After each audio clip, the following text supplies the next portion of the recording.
welcome Brenna to the podcast. First time being on it, right? So you're always the outside observer. Like you see when I'm doing this and, but now you're sitting in the hot seat, so to speak.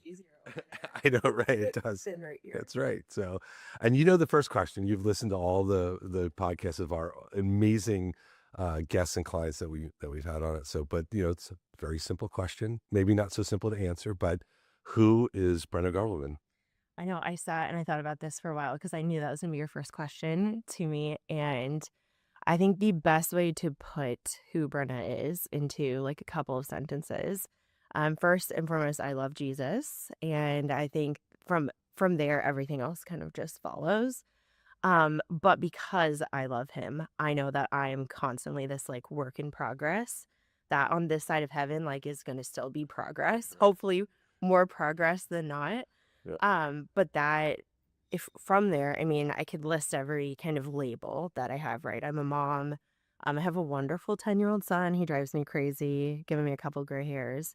But I'm a sister. I'm a proud big sister. I'm now a sister-in-law. I'm a daughter. I'm a cousin, a friend, like so many different things. But I think ultimately, like who I am is a work in progress who loves Jesus as best as she can. Yep.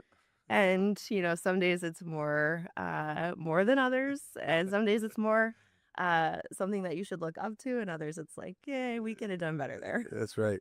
The work in progress is something really interesting to me, and it's kind of a theme here. We're at NASA. Yeah. We're here with our customer advisory board, and full disclosure to the audience, Brenna and I work together and have worked together for a few years now, and on my team in a couple of different capacities. But we're not here to talk about that so much as we are to talk about the theme of change, right? And we think of NASA, and we think of what happens in this space is pretty amazing. Yeah. What has been your feeling over the last couple of days? And you've had some incredible experiences here. We all have. So many. Yeah. So tell me a little bit more about, like, if I said to you, the thing you feel right now about NASA and being here is Just in awe, I think a little bit. So full disclosure too, I came in not a space girl. I'm like, okay, Star Wars not my thing, like Star Trek not my thing, right? And so I really didn't know what to expect, but I think the moment that kind of changed that for me yesterday when we were watching the Atlantis kind of pre-show and before we went and saw the shuttle, it was just like this instant overwhelming feeling and emotion of just being like so proud of something that I have had like no experience or touch on, right? It's just something that you watch and you see this video of the shuttle landing and you're like, "Man, like, I'm proud." And I'm like, I'm not really quite sure what I'm proud of, but, I mean, I had a tear in my eye, and I told you this last night. I was like, "I'd just be like, 'Get it together, girl. Like, what is wrong with you?'"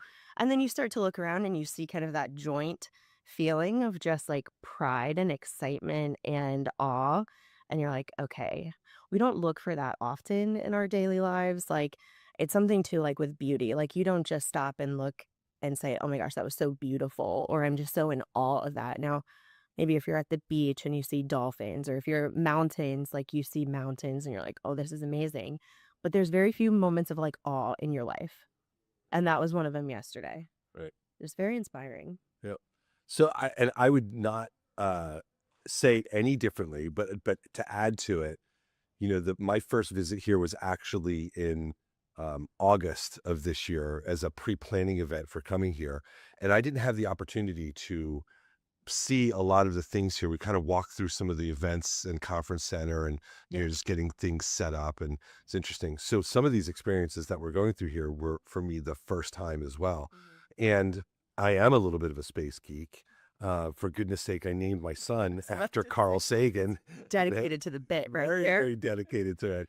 But even for someone who like me who's had some of these experiences, and for the second time going through the last thing, I get quite emotional Mhm. because and maybe it's a little bit of national pride, right? Mhm. But For then sure. when you realize how many different countries have participated in the success of this program and these programs here, that pride grows to be more of a human pride, like what Yeah. we can actually accomplish when we get all those little petty things, I mean, like, and they Mhm. go to the wayside. And we had that. Tell me about we had Commander Michael Baker, who was a Yeah. 4-time shuttle astronaut, 2-time pilot, 2-time commander, happened to be the commander of Atlantis Mhm. on his particular final mission with Atlantis, and there was one more Atlantis mission after that. Um, but what did you take away from Michael Baker's commentary? So, I mean, the first thing that just resonated with me, like human level to human level, obviously, I'm not an astronaut, but he is just still so passionate about it, even though he's what, 20, 15, 20 years removed Moved you. from the experience. But it had shaped his life so much that he's like, you can still see the twinkle in his eye. And it's something that he like deeply cared about. And so I think when you're listening to him talk about all of the, like, even down to the, like, what lens of a photo, I can't remember what I had for breakfast 2 days ago, and he's like, "This is something something lens of a photo from this particular angle," and he just has it just so written in his memory. Like, tell me that's not passion, Yeah. and tell me that that's not, like, what got him out of bed and still gets him out of bed in the morning, and I just don't think everybody has that anymore, or, like, if they do, it's so dispersed among so many different things, and it's, I like this, I like that, I like that, but, like, I feel like he has a deep love for space and exploration. Well, let's talk about that a little bit more just from the lens of why we're here, right? So we brought our customer advisory board here, and you in your former role, Yeah. prior to being like you and I working together, you had been doing this for quite a while at Phenom, working with these executives, really trying to give them amazing experiences while getting their feedback on what's working, what's not Yeah. working, all those fun things. Um, as you talk to these leaders of some of the largest organizations in the world down to some of the smallest organizations in the world, because we have that range Yeah. on the board. What are the themes that they're coming back with to you as we think about exploration and transformation? Not necessarily about NASA, but Yeah. this setting, and we went to MIT last year. The Yeah. setting has a tendency to influence and hopefully expand, and amplify some really important themes. And what Mhm. are they? Yeah, I mean, I think tying back to Mr. Baker, Commander Baker, Commander. Commander Baker, they are passionate about talent in their organizations.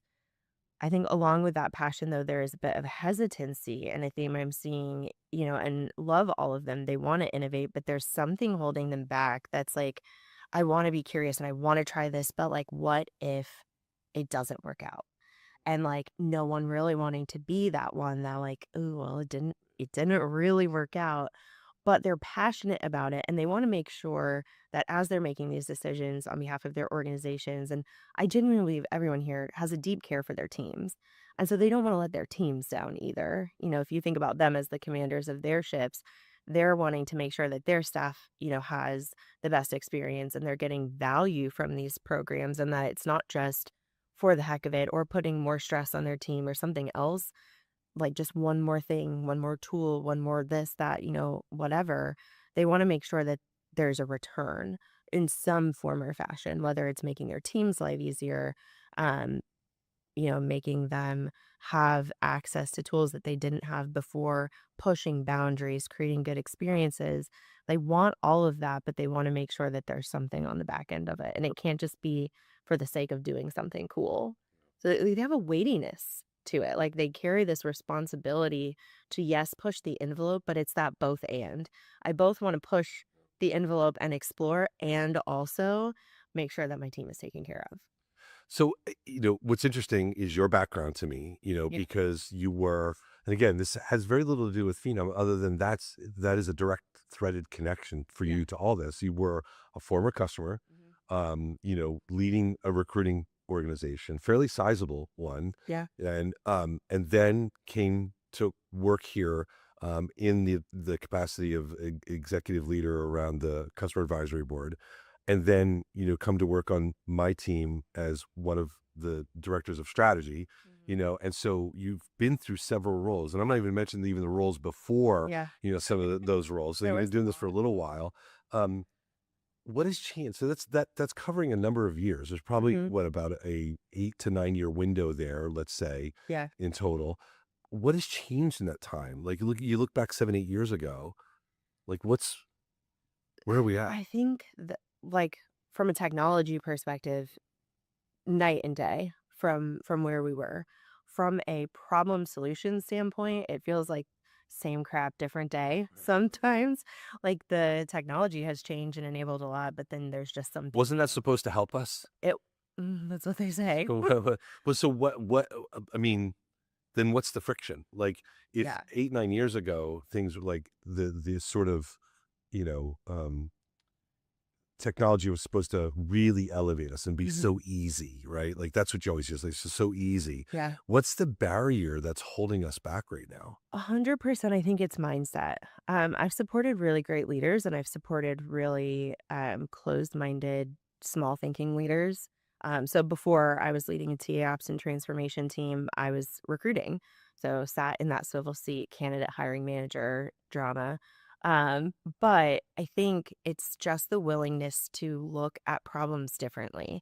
And I was talking to one of our advisory board members yesterday. She left kind of that corporate America, very like Fortune 100 world to go into a very different vertical, higher ed. And it's much more legacy and red tape. And like, we've done this always this way. And, that will never work. And I just looked at her and I said, aren't you exhausted? Because that's where I was 5 years ago, as I started to think about this move, and I'm so grateful to be here at Phenom, but it was just exhausting to wake up every day and have someone tell you, like, "Oh, you can't do that," or "That's not gonna work," and, like, if you know anything about me, if you put the box out, I'm like, "You're dead to me." Like, don't put me in the box, because it's just so stagnating, and it's frustrating, and I don't operate well in that way. Where do you operate well then? Like, what, like, I'd like to think I know because you and I worked together for a little while, but Yeah. I think you represent, a generation of professionals who have been thinking a lot about being more vocal about what works and what doesn't. Yeah. My generation, Gen X, a lot of times we're holding back a little bit, right? Like, Mhm. because that's what we were taught to do. Yeah. I think your generation is a little bit different. I don't mean to box you in a generation. I Don't think, make me a no, millennial. not at all. Like, but what I would say is, I think there is a culture Yeah. within your generation that is basically saying, I have to be more vocal about what was really going to work and what's not. Yeah. I think for me, operating like blue sky and dreaming is the best way for me to work and be creative and then be able to execute on that through editing, right? So I would love, we're at NASA, so the space puns are never going to end. This mom jokes all day long. But I want to be up in the stars and then have someone gently bring me back down to say, okay, here's maybe a different perspective or a different way to think about that, but not saying you have to be thinking about it exactly this way. And you're so great at that. And why we have such a great relationship is you're always offering me the other side of the coin that I maybe didn't think about. And I was like, sometimes you're right. Sometimes you're also right.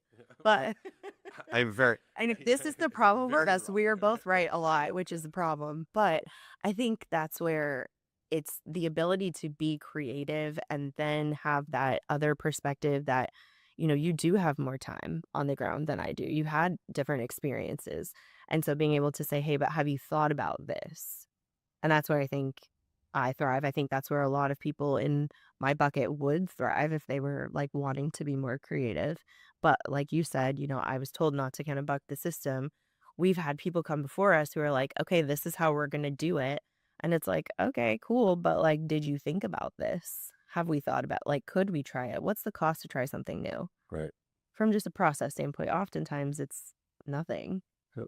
From a tech perspective, it might be a little costly, but most of the time, just to try so like, walk a different route, that costs you nothing. Yeah. So, as you're talking to leaders here, Mhm. and we went through a couple really fun exercises over the Yeah. last couple of days, and we did one this morning that I thought was really revealing. Yes. When you're working with these leaders and you think about your role in that, like, what is your purpose? So you talk about a leader Mhm. really helping, not just allowing you to be elevated in your thinking, but then the ability to kind of bring you back down and say, okay, here's how we put that into practice. Mhm. What is your role working with our leaders and our clients? Like, how do you think they view your responsibility for that? Yeah, I think they look at me and my role in strategy to listen. So first of all, they wanna be seen, heard, like felt, right? Their experience. So that intake, but also that then you're going to do something about it or at least give them feedback that, hey, I thought we could do something about that, but maybe this isn't the different path. But also a little bit of that coach too, to say, hey, maybe you aren't thinking about this the right way, or here's what I'm seeing from customer over here or leader over there that they're doing really great. Like maybe we could infuse that. So it's a little bit of therapist, it's a little bit of coach, and it's a little bit of consultant, all kind of wrapped up in one. Yeah. So how do you balance all this in between you because you have a lot going on in your personal life, right? Yeah. Which is interesting and fun, Yeah. and you have a lot of responsibility, here, and you travel a lot. And your role, you're all over the place. How do you handle the stress of all of that? Yeah, I mean, I told you from the get go that I love Jesus and I'm a follower of him. And I think for me, it's praying that I have capacity because there is no such thing as balance. Like something will disrupt the apple cart. So praying for just the ability to have capacity and that wherever I am, I'm able to be there. And it's tough. You see like your boys are here with us this week. And so I'm like, oh, Nolan, like, how are you? And a FaceTime when I can. But having to create some focus and just that discipline around like if I'm here, I'm going to be all here. And so I think that's how I would say if balance was a thing, that's how I balance it. But just that idea of creating more capacity and realizing that at the end of the day, this is fun. Like I love what I do. And I say that to everyone. So like, please don't fire me because I love it here and I love the work. And it's big work, but at the end of the day, we're not curing cancer. We're not solving world problems and poverty. Like we get to just go create new cool things for people's lives. I mean, they will be changed. I'm fully like, that's why I'm here in recruitment. I never thought I would be here. I was on a marketing and advertising track, ended up at a staffing firm. And I'll just never forget the first lady that I had placed. She went from being homeless to having a job and doing work that was able to get her her own home. And I looked at that and I said, I want to be a part of that in whatever capacity.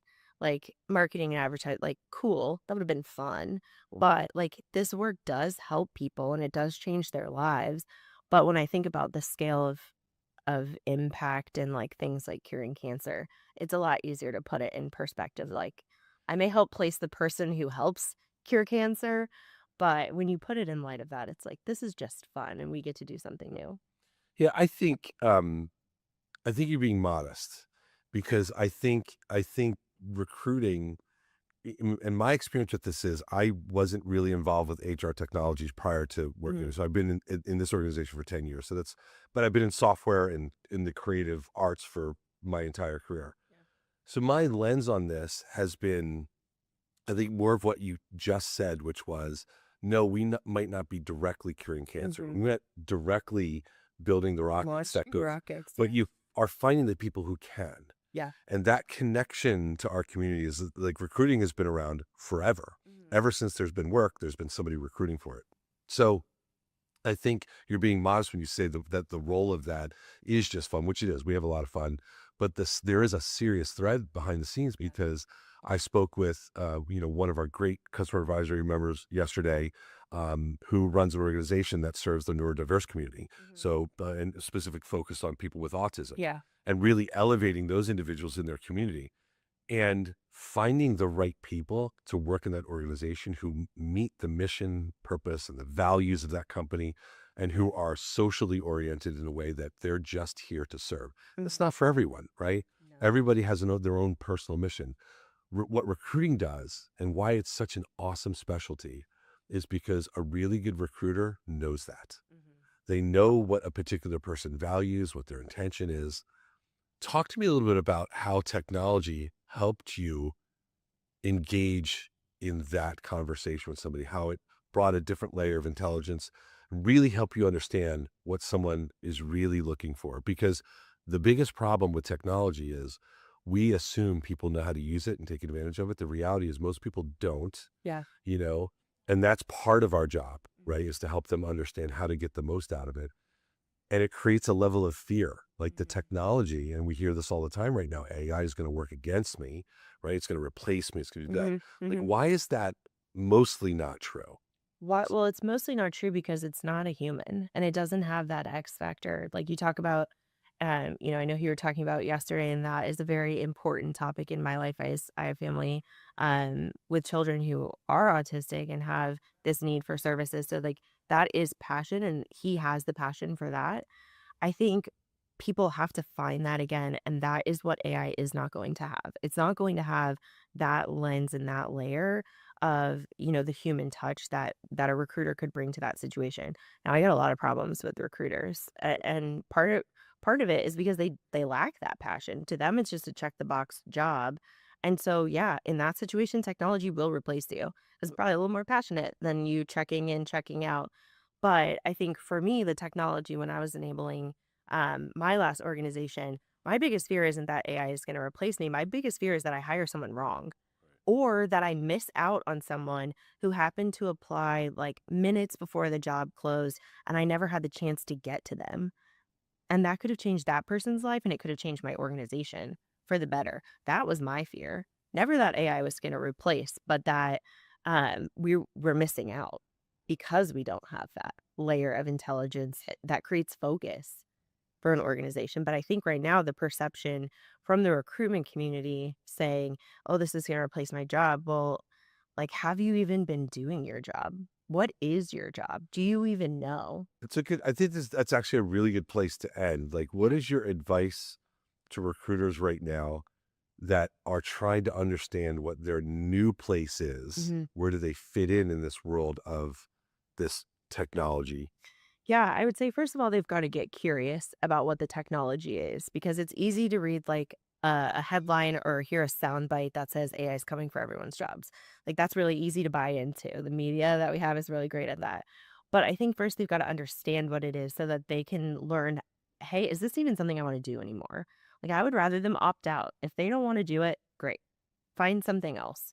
But I think what they have to do now from a recruiter's seat is to one, figure out what they're passionate about and where are they passionate? Are they passionate about helping hiring managers and becoming true advisory partners? Or are they passionate about creating and curating a really great candidate experience and telling their organization story? Do they love sales or do they love management, right? To put it in our terms, like they're two very different things.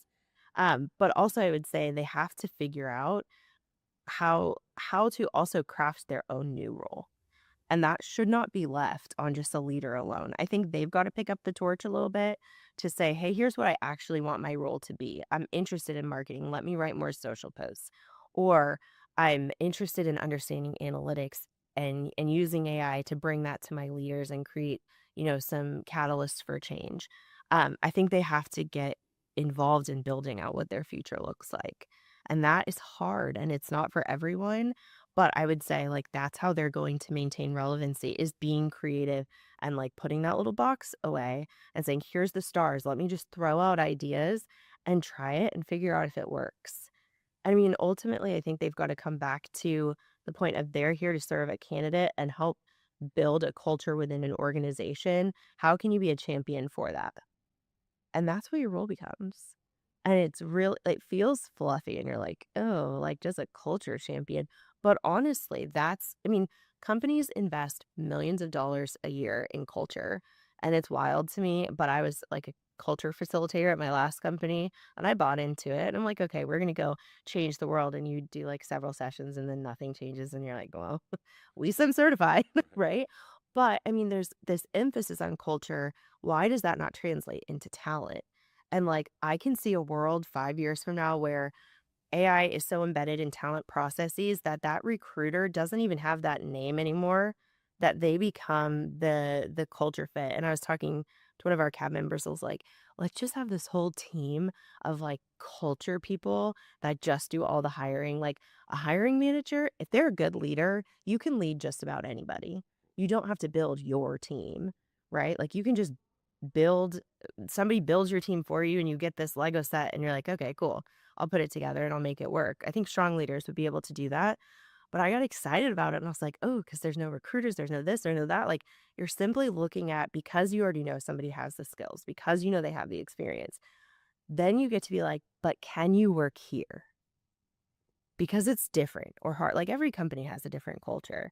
But like, wouldn't that be cool if a hiring manager just like that's not even their name anymore, right? Like, it's just completely different way of looking at the world.